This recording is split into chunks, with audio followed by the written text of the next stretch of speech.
بسم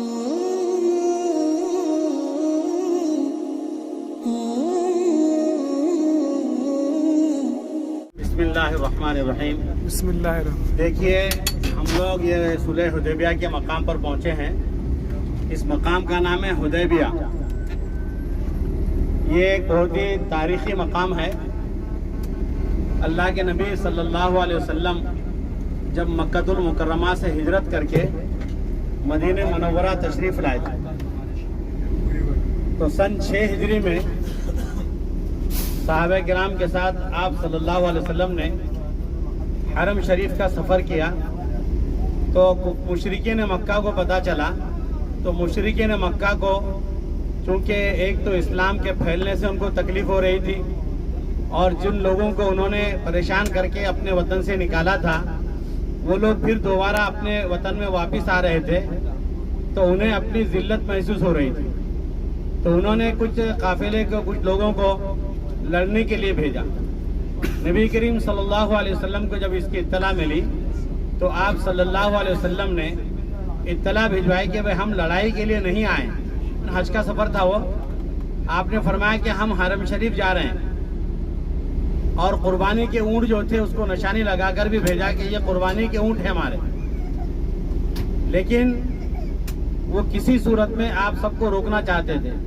تو اس موقع پر نبی کریم صلی اللہ علیہ وسلم نے اپنے جانب سے ایک نمائندہ بنا کر صلح کے لیے بھیجا حضرت عثمان غنی رضی اللہ تعالیٰ عنہ کو۔ حضرت عثمان غنی رضی اللہ تعالیٰ عنہ ایک بااثر شخصیت تھے اور ان کا ایک مقام اور رتبہ تھا، ان کی رشتہ داری بھی تھی۔ تو حضرت عثمان غنی رضی اللہ تعالیٰ عنہ جب گئے وہاں پر تو بعد میں ہوا یہ کہ کچھ غلط افواہیں پھیل گئی۔ ایک اطلاع یہ پہنچی کہ حضرت عثمان غنی رضی اللہ تعالیٰ عنہ کو شہید کر دیا گیا۔ تو آپ صلی اللہ علیہ وسلم نے اسی حدیبیہ کے مقام پر یہاں پر ایک درخت تھا، ببول کا درخت، اس کے نیچے صحابہ کرام کو جمع کیا اور آپ نے سب سے بیعت لی کہ ہم حضرت عثمان کے قتل کا بدلہ لیں گے۔ آپ کا ہاتھ تھا، پھر صحابہ کرام کا ہاتھ تھا اور پھر اوپر ایک ہاتھ تھا۔ اس واقعے کو اللہ تعالیٰ نے قرآن پاک میں بھی بیان کیا ہے اور فرمایا کہ ید اللہ فوق ایدیہم، اوپر کا جو ہاتھ تھا جس کو عثمان کا ہاتھ کہا گیا وہ میرا ہاتھ ہے۔ پھر اس کو بیعت رضوان کہتے ہیں۔ جب نبی کریم صلی اللہ علیہ وسلم کو دوبارہ اطلاع ملی کہ پہلے جو قتل کی اطلاع، شہادت کی اطلاع ملی تھی وہ افواہ تھی اور آپ حیات ہیں، تو پھر اس کے بعد آپس میں بات چیت چلتی رہی اور معاہدے کے شرائط طے ہوتے رہے۔ سہیل بن عمر قریش کا سردار وہ بات چیت کرنے کے لیے آیا۔ تو جب معاہدہ ہوا تو معاہدے کے دوران جو ابتدا کی گئی اور جس میں لکھا گیا، آپ صلی اللہ علیہ وسلم نے فرمایا کہ لکھو بسم اللہ الرحمن الرحیم۔ تو سہیل بن عمر نے کہا کہ نہیں، ہم جیسا ہمیشہ لکھتے ہیں ویسا لکھو باسمک اللہم۔ تو آپ صلی اللہ علیہ وسلم چونکہ صلح چاہتے تھے اور اس صلح کے فائدے آپ کو نظر آ رہے تھے تو آپ نے فرمایا کہ ٹھیک ہے۔ آپ نے بسم اللہ الرحمن الرحیم مٹا کر باسمک اللہم لکھا، اس کے بھی معنی تقریباً وہی آتے ہیں۔ اس کے بعد آپ نے لکھا کہ یہ معاہدہ محمد رسول اللہ کی طرف سے قریش کے ساتھ کیا جا رہا ہے۔ تو سہیل بن عمر نے کہا کہ ہم آپ کو رسول اللہ کا رسول مانتے ہی نہیں، جھگڑا تو ہمارا سارا یہی ہے، لہذا یہ رسول اللہ مٹائیں آپ اور محمد بن عبداللہ لکھے۔ تو حضرت علی رضی اللہ تعالیٰ عنہ سے آپ نے فرمایا کہ اسے مٹا دو۔ تو حضرت علی نے فرمایا کہ یا رسول اللہ صلی اللہ علیہ وسلم یہ نہیں مانتے ہوں گے آپ کو رسول، میں تو آپ کو اللہ کا رسول مانتا ہوں۔ تو پھر اللہ کے نبی صلی اللہ علیہ وسلم نے اپنے ہاتھوں سے رسول اللہ مٹایا اور کہا کہ لکھو محمد بن عبداللہ۔ صحابہ کرام جو بیٹھے ہوئے تھے وہ دیکھ رہے تھے کہ ان کو تکلیف ہو رہی تھی کہ ہم اتنی دب کر کیوں صلح کر رہے ہیں۔ پھر اس کے اندر جو شرائط لکھے گئے تھے کہ ہمارے اگر اس دوران میں مکے سے کوئی آدمی تمہارے پاس آتا ہے تو اس کو واپس کرنا پڑے گا، اور اگر مدینے سے کوئی آدمی واپس ہمارے پاس آتا ہے تو ہم اسے واپس نہیں کریں گے۔ آپ نے اس کو بھی مان لیا اور پھر یہ جو معاہدہ ہوا یہ 10 سال کے لیے ہوا۔ آپ صلی اللہ علیہ وسلم نے اس کو بھی مان لیا اور یہ کہا گیا کہ اس مرتبہ آپ یہاں سے واپس جائیں گے اور آئندہ سال پھر آپ حج کے لیے آئیں گے۔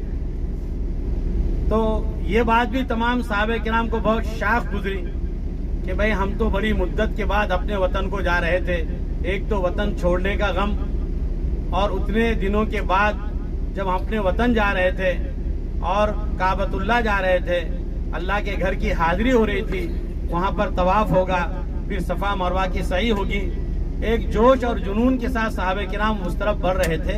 اب ان سے کہا جا رہا ہے کہ اس مرتبہ آپ یہاں سے واپس ہو جائیں گے، آئندہ سال حج میں آپ آئیں گے۔ آپ صلی اللہ علیہ وسلم فرمایا کہ قبول ہے، یہ بھی لکھ دو معاہدہ، اس شرط کو بھی قبول کیا گیا۔ حضرت عمر فاروق رضی اللہ تعالیٰ عنہ وہ جذبات میں آ گئے، وہ خود فرماتے ہیں کہ مجھے بڑا عجیب لگا، میں نے رسول اللہ صلی اللہ علیہ وسلم سے کہا کہ یا رسول اللہ صلی اللہ علیہ وسلم کیا آپ صحیح نہیں ہیں؟ آپ نے فرمایا کہ ہاں میں صحیح ہوں۔ پھر کہا کہ کیا آپ اللہ کے رسول نہیں ہیں؟ تو فرمایا کہ ہاں میں اللہ کا رسول ہوں۔ تو فرمایا کہ پھر ہم اتنی دب کر کیوں صلح کر رہے ہیں؟ تو اللہ کے رسول صلی اللہ علیہ وسلم نے فرمایا کہ اے عمر میں یہ صلح کر چکا ہوں۔ آپ صحابہ کرام کی اتباع دیکھیے، اتنا زیادہ ان کو غصہ آ رہا تھا، لیکن جب پیارے آقا نے فرمایا کہ ہاں میں یہ صلح کر چکا ہوں تو آپ خاموش ہو گئے۔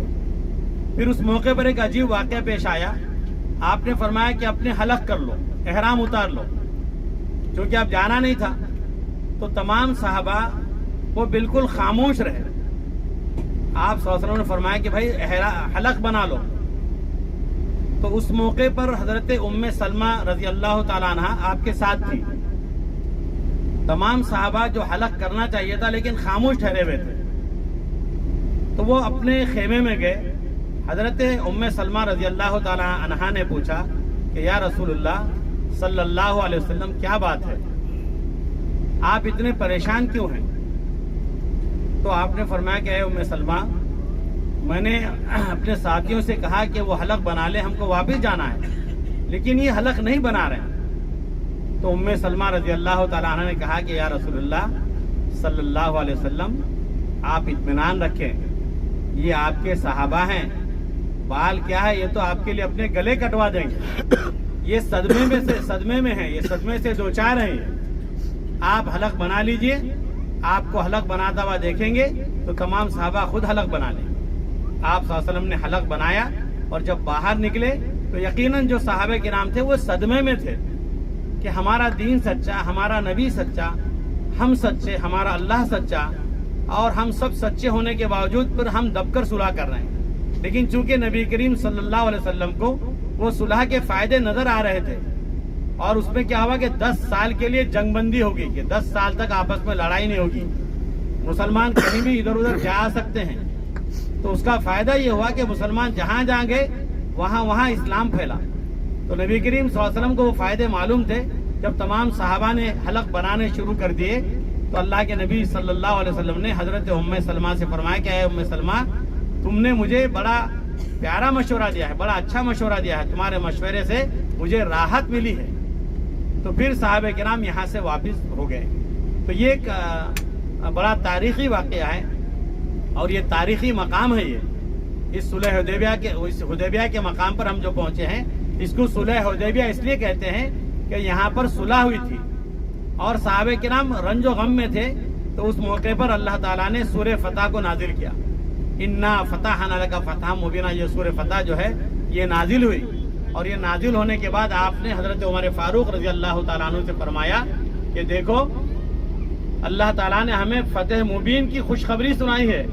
اور پھر تاریخ آپ اٹھا کر دیکھیں گے تو صلح حدیبیہ کے بعد پورے عرب کے اندر اسلام پھیلا، اور پھر جہاں جہاں پر مسلمانوں کو تکلیف تھی وہ تکلیفیں رک گئی، اور مکے میں جب مسلمانوں کا آنا جانا ہوا تو جو لوگ ان سے دور تھے جب قریب ہو گئے تو ان کو آپس میں ایک دوسرے سے ملنے جلنے کا شوق پیدا ہوا، اور مسلمانوں کے جو کردار تھے، ان کے جو اخلاق تھے، اور ان کے جو صبح و شام کے جو کام ہوتے تھے، وہ جب ان کے کاموں کو دیکھتے تھے، ان کی زبان کو دیکھتے تھے، ان کے قول اور فعل کو دیکھتے تھے، تو ان کو بڑا احساس ہوتا تھا کہ یہ کتنے اچھے لوگ ہیں، اور ان کے اعمال کو دیکھ کے، ان کے اخلاق کو دیکھ کر اسلام پھیلتا چلا گیا۔